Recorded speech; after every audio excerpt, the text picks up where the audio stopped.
మనిషి తన దైవ సంబంధమైన ఆదర్శాన్ని నిజంగా ఎదురుగా ఉంచుకుంటే ప్రప్రథమమైన ఈ కర్తవ్యాన్ని అతడు ఎన్నటికీ అలక్ష్యం చెయ్యలేడు. కొంచెం శ్రమపడి మీ సంకల్ప శక్తిని వినియోగిస్తే మీకు మీరే సృష్టించుకున్న ఆటంకాలను కూడా అధిగమించగలరు. మీ బలహీనతను గురించి మీకు తెలియచెప్పటానికి కొన్ని సందర్భాలలో నేను సంకోచిస్తాను. మీ బలహీనత ఏమిటో మీకు తెలుసునన్న సంగతి నాకూ తెలుసు. పవిత్ర లక్ష్యమైన శాశ్వత సత్వప్రాప్తి పట్ల శ్రద్ధ వహిస్తే ఇవన్నీ మిమ్మల్ని సత్వరమే విడిచి వెళ్ళిపోతాయి.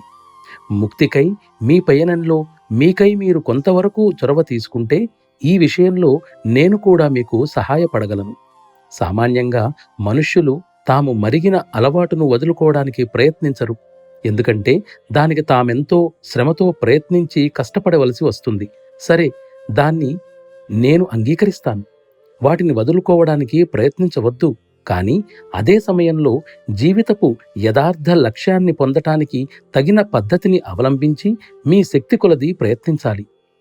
నీవు దాన్ని నిజంగా ప్రారంభిస్తే నాకు తెలియచేయి. అడుగడుగునా నీకు ప్రయోజనకరంగా ఉండేటట్లు నేను చూస్తాను. నేను నా ఆశలను నీ మీద కూడా పెట్టుకున్నానని నీకు తెలుసు. అటువంటప్పుడు నీవు అభివృద్ధి చెందకపోతే నేను చింతించకుండా ఉండగలనా?